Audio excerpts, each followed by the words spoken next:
The next chairperson of our session on Meeting the Experts on Lung Cancer is Dr. Annielyn Ong-Cornel. She is the director of the Cancer and Infusion Center, University of Perpetual Help, Dalton Medical Center in the city of Las Piñas, Metro Manila, Philippines.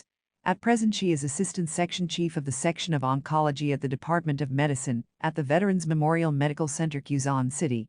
She is a fellow at the Philippine College of Physicians, a fellow at the Society of Medical Oncology, a member of the Philippine Medical Association, the Las Piñas Medical Society, and the International Association for the Study of Lung Cancer. Dr. Ong-Cornel trained at the University of the East Ramon Magsaysay Memorial Medical Center and had her fellowship at the Veterans Memorial Medical Center, both in Metro Manila.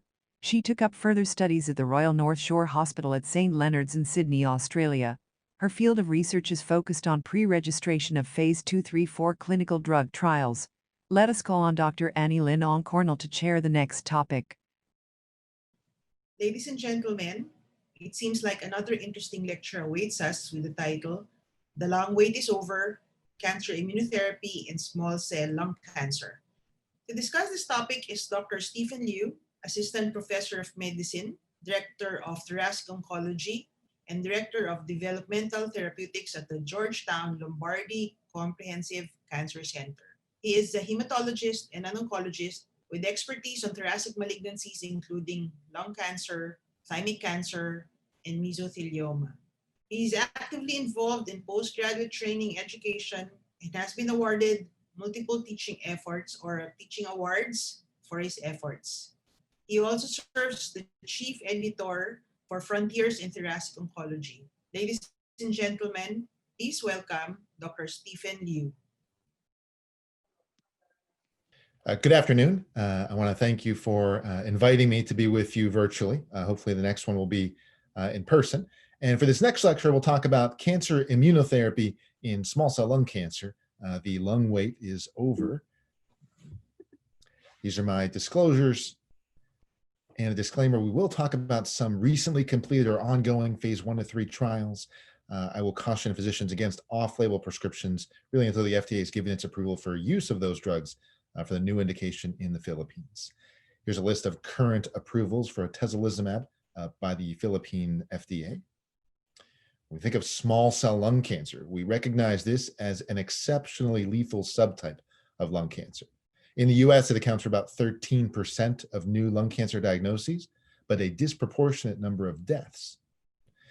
Most patients present with advanced disease where our management is based on chemotherapy, and our historic standard has been platinum etoposide chemotherapy.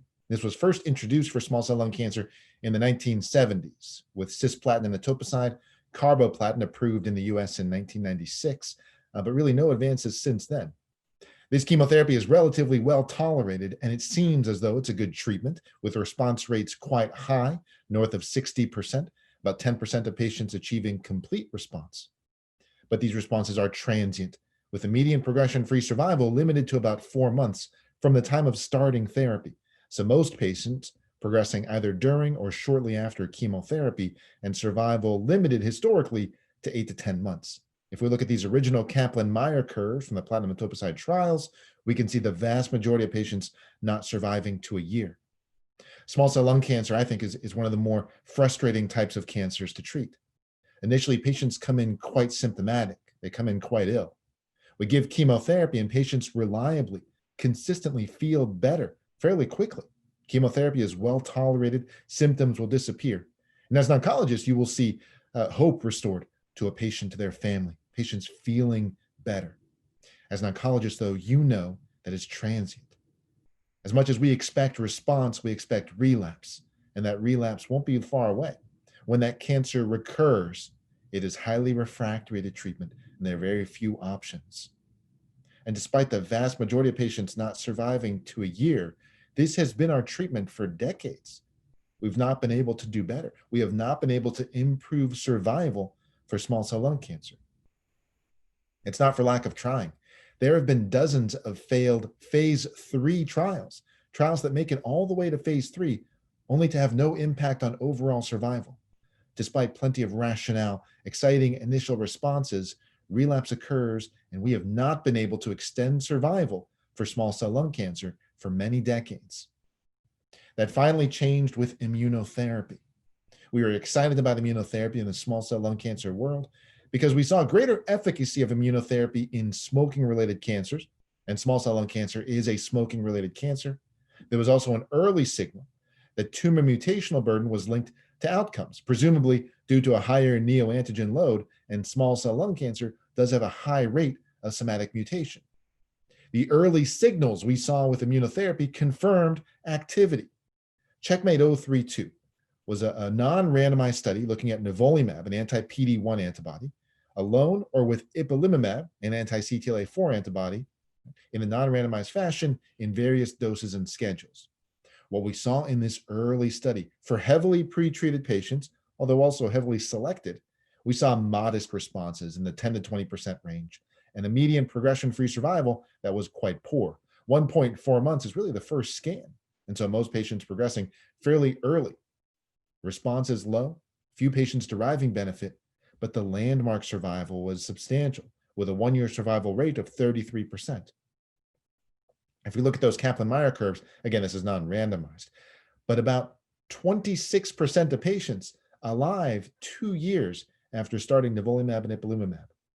While most patients not deriving benefit, some patients deriving significant benefit. And if 26% sounds low relative to other conditions, know that for small cell lung cancer, in a heavily pretreated population, this number would be very close to 0. So some patients were getting substantial benefit. For some patients, this was a transformative type of therapy. Based on that, we saw important salvage immunotherapy approvals. Nivolumab was approved as third-line monotherapy, the first agent approved in the third line, based on a modest response rate of only 12%, but high-quality responses, a duration of response of 1.5 years, an 18-month survival rate of 20%. This led to approval in the US FDA in August 2018.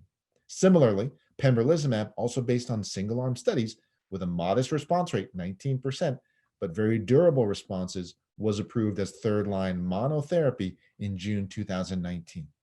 These are important approvals. There were no other options in the third-line setting, and it gave patients treatment options, but there's a very high attrition rate in small cell lung cancer. And as you know, very few patients survive long enough to receive third-line therapy. In this prospective study from Germany, we see out of 432 patients who received treatment for small cell lung cancer, only 22% received any third-line therapy. In reality, in many practices, the number can be quite lower. If you have a potentially transformative drug, if you have patients that could be surviving years with immunotherapy, it'd be a shame to forfeit that opportunity. So how do we increase the impact of immunotherapy? Quite simply, you move the drug up. We explore it in earlier lines of setting. That was Checkmate 331. This was a randomized phase 3 trial looking at second-line nivolumab, so moving up from the third line to the second line. Simple design, patients with relapsed small cell lung cancer randomized 1-to-1 to nivolumab monotherapy or standard chemotherapy. For most people, topotecan, in parts of the world where it's approved, amrubicin, a 1-to-1 design. When I think of topotecan, I think of a drug that's fairly toxic, fairly low response rate, modest benefit, a drug that I don't like giving, in part due to schedule and toxicity, but also I don't think it works very well. So a low bar, and yet nivolumab in this setting was not able to clear that bar. If you look at the right of the screen, we see the survival Kaplan-Meier curves. They largely overlap. The 1-year survival rate nearly identical, hazard ratio 0.86 with wide confidence intervals. Nivolumab did not improve survival compared to standard topotecan. If you look at the left side of the screen, the progression-free survival, you see that strongly favors chemotherapy. Hazard ratio here in the wrong direction at 1.41. Nivolumab not able to beat chemotherapy in the second-line setting. But when small cell lung cancer relapses, it's quite different. Maybe the second line is too late. What if we went even earlier? That was Checkmate 451. This was a maintenance study. Patients who'd completed chemotherapy, don't wait until progression, go right from chemotherapy to immunotherapy, either nivolumab alone, nivolumab with ipilimumab, or placebo. A phase 3 maintenance trial that's surprisingly very negative. Nivolumab, ipilimumab, no difference in terms of survival compared to placebo, with a hazard ratio of 0.92, 1-year survival rate, 41%, 40%, no difference there. Giving maintenance immunotherapy in this setting did not improve survival. But our greatest potential for impact was always going to be in the frontline setting. combined with chemotherapy, exploring several different lines of rationale. And the first combination to do that was atezolizumab with platinum etoposide. This is a trial that was based on potential synergy between these two modalities of therapy. We know that chemotherapy can promote antigen release to antigen presenting cells like dendritic cells. Importantly, for small cell lung cancer, which has one of the most highly immunosuppressive microenvironments, chemotherapy such as etoposide can suppress the Treg population and allow those immune responses to emerge. That high attrition rate really limits the impact of subsequent therapy, so you want to use it first, and by giving it with chemotherapy, you retain those initial benefits of chemotherapy. In addition, you have a more favorable ratio of tumor cell to T cells. At this point, we also knew that atezolizumab could be safely combined with platinum doublet chemotherapy. So based on this, Empower-133 was designed. This was a global, randomized, placebo-controlled, double-blind phase 3 trial, our highest level of evidence for patients with untreated extensive stage small cell lung cancer, no PD-L1 selection. Patients with treated asymptomatic brain metastases were permitted. All patients received standard carboplatin AUC5 on day 1 and etoposide 100 milligrams per meter squared days 1 through 3. They were randomized 1-to-1 to receive concurrent atezolizumab at a flat dose of 1,200 milligrams on day 1 of each cycle. Patients received 4 induction cycles, followed by maintenance atezolizumab or placebo. Treatment began with cycle 1, and our primary endpoints here were overall survival and progression-free survival. And as we know now, as announced in 2018, this was a positive trial, meeting both of its primary endpoints. There was an improvement in progression-free survival with a hazard ratio of 0.77, but the most important outcome was an improvement in overall survival, something that had not been achieved for many decades. Empower-133 showed the addition of atezolizumab to chemotherapy improved survival from a median of 10.3 to 12.3, but increased the 1-year survival rate from 38% to 52%. A hazard ratio for death of 0.70, a 30% reduction in the risk of death. What some have noted is that towards the end, the curves seemed to come together. Realize that in this original New England Journal article, median follow-up here was about 14 months, so the curves were very immature at that point. And so even though it looks like they're coming closer at 18 months, it's really a statistical aberration. In fact, with more follow-up, as presented at ESMO in 2019 by Dr. Martin Reck, we see the 18-month survival difference is really the same as the 12-month survival difference. We're seeing a splitting of these curves that does persist over time and an increase in the chance of long-term survival. Importantly, the addition of atezolizumab improved progression-free survival, improved overall survival without significantly increasing toxicity. The rate of grade 3-4 adverse events is very similar between the two arms. If we look at delivery of chemotherapy as a surrogate for tolerability, patients receive a median of 4 doses of carboplatin and 12 doses of etoposide. That's 4 full cycles in both arms. The addition of atezolizumab improves outcomes without compromising our ability to deliver 4 full cycles of chemotherapy. Quality of life surveys also collected, and patients receiving atezolizumab had clinically meaningful improvements in symptoms sooner that were sustained for longer. Based on the improvement in PFS, in overall survival, in quality of life, and the favorable toxicity profile, atezolizumab with carboplatin and etoposide was FDA approved in March 2019 as first-line therapy for extensive stage small cell lung cancer. Approved by the EMA in September 2019, approved by the Philippines FDA in August 2020, and remains now as a Category 1 preferred option by the NCCN. We waited almost 40 years for an improvement in survival. The approval of carboplatin instead of cisplatin in 96 was based more on convenience, not superior survival. It's been decades since we saw anything improve survival. Atezolizumab really the first to do that. We waited less than a year to see the next advance, which was Caspian.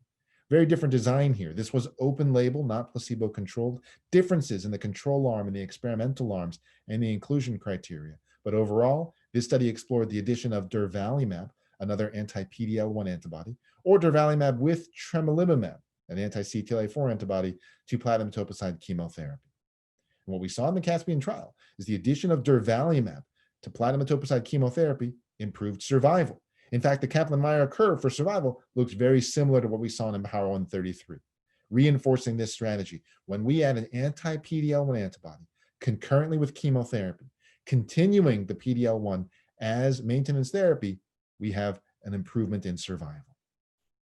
Caspian also explored the addition of durvalumab and tremelimumab. Now, that combination of durvalumab with tremelimumab did not improve survival. So even though durvalumab was being given, the addition of tremelimumab prevented that from meeting statistical significance. And really, this did not improve survival. What it did do was increase toxicity. If we look at that durva-tremi arm on the left, we see serious adverse events in 45.5% of patients, adverse events leading to discontinuation, 21%, double that we saw with chemotherapy at 9%. At ASCO 2020, we saw the results of Keynote 604, fairly straightforward design, a randomized blinded control, looking at patients receiving chemotherapy with placebo or chemotherapy with pembrolizumab. The addition of pembrolizumab to chemotherapy did improve progression-free survival with a hazard ratio of 0.73, comparable to the other two studies. But the addition of pembrolizumab did not improve overall survival. We see these survival curves cross. We see a hazard ratio of 0.80 with a wide confidence interval that did not cross the predetermined statistical threshold for significance. Adding atezolizumab to chemotherapy improved survival. Adding durvalumab to chemotherapy improved survival. Adding pembrolizumab to chemotherapy did not meet the survival endpoint. While these are clearly superior to our prior treatment to giving chemotherapy alone, I acknowledge that the outcomes could be better, that there is significant room for improvement. How do we raise that survival curve? How do we deliver this benefit to more patients? Well, it's clear to us that the benefit is being driven by a subset of patients, that some patients are getting substantial benefit from immunotherapy, surviving for years. We need biomarkers to identify who those patients are. Biomarkers are challenging in small cell lung cancer. These are central tumors. Patients are often symptomatic, not allowing time for rebiopsies. They have smoking-related comorbidities, and our biopsies here are typically by bronchoscopy, which leaves very little tissue for in-depth analysis. Repeat biopsies are challenging based on the rapid course of this disease, and so it has been consistently challenging to acquire tissue. That was true for these trials as well. A natural biomarker is PD-L1 expression. In Empower133, using the Ventana SP263 PD-L1 assay, only 34% of samples were evaluable for a simple immunohistochemistry. Fewer would have been available for evaluation with more in-depth analyses. Now, looking at PD-L1 expression, the vast majority, 94%, were PD-L1 negative if we looked at the tumor cell, which we do in non-small cell lung cancer. If you included the immune microenvironment, that went up to 50%. And so 50% were positive if you included the immune cells. In Caspian, they also looked at PD-L1 using the same assay, similar results. Again, only 52% of samples evaluable. 95% PD-L1 negative, 78% PD-L1 negative if you included immune cells. What we saw with PD-L1, however, was whether you were above or below the threshold, and whether you used a cutoff of 1% or 5%, it did not discriminate patients who were more likely to benefit from atezolizumab. Above or below those thresholds, all patients had better outcomes with atezolizumab. And in Caspian, again, whether you were above or below, whether you looked at immune cells or tumor cells, all patients had more benefit with the addition of immunotherapy. So PD-L1 expression, not useful in identifying who was more or less likely to benefit. In Keynote 604, they also looked at PD-L1 here using the AOS2020 clone, but using the CPS, whether you're negative or positive, very similar hazard ratio for death, no difference. PD-L1, while it does select for patients more likely to respond to immunotherapy with non-small cell lung cancer, it did not have utility in patient selection for small cell lung cancer. We simply cannot use PD-L1 to select our patients. What about tumor mutational burden?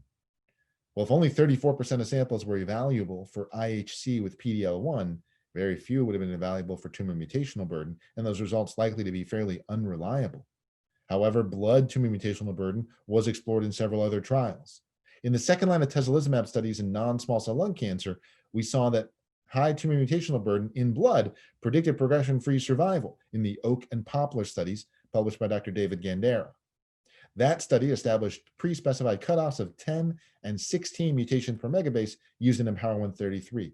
Can blood-based TMB help identify patients more likely to get benefit from immunotherapy? And the answer is no. Whether you use a cutoff of 10 or 16, and whether you were above or below the cutoff, all patients derived greater benefit with atezolizumab. There is a subset of patients that is driving that benefit. And if we can identify who those patients are, we can ensure those patients receive the proper therapy and try to explore other alternate therapies for those patients who do not expect to derive benefit. We simply don't know what that biomarker is. It's not PD-L1 expression. It's not tumor mutational burden. Right now, our approach to immunotherapy is to deliver it with chemotherapy in an all-comer manner. What likely holds the most promise for immunotherapy biomarkers are looking at different subsets of small cell lung cancer. This is a strategy we employ all the time in non-small cell lung cancer, as you heard earlier today. Using genomics to divide non-small cell lung cancer into smaller subsets and treating those different cancers differently is how we've increased survival and improved outcomes for non-small cell lung cancer. But genomic studies in small cell lung cancer have been unfruitful, largely revealing only alterations in tumor suppressor genes like P53 and RB. What has shown some promise is looking at expression of different transcriptional regulators, work largely done by Dr. Charlie Rudin at Memorial Sloan Kettering and Dr. Lauren Byers at MD Anderson. We can divide small cell lung cancer into different subsets based on expression of ASCL1, NeuroD1, PAL2F3, and YAP1. Importantly, these subsets can be identified by expression using immunohistochemistry. And so these subsets can be used and identified based on small amounts of tissue fairly rapidly. As we can see, the immunohistochemistry stains on the left, looking at ASCL1, NeuroD1, and PAL2F3. What adds some challenge is that they are not mutually exclusive. Here we see one tumor with some expression of ASCL1 in the center and some expression of NeuroD1 towards the periphery. It does make it challenging, not as definitive as genomics. But one could certainly envision a future where we use the expression of these transcriptional regulators to guide therapy. Patients in the NeuroD1 subtype being directed towards arginine deprivation, and ASCL1 being directed to DLL3 interventions, and those in YAP1 may be more likely to derive benefit from immunotherapy. This potentially could be the biomarker we're looking for. Earlier this year, we saw YAP1 small cell lung cancer was more likely in limited stage compared to extensive stage and associated with a more favorable prognosis. Importantly, YAP1 was also associated with an inflamed T-cell gene expression, and this may be the subtype that's deriving more benefit.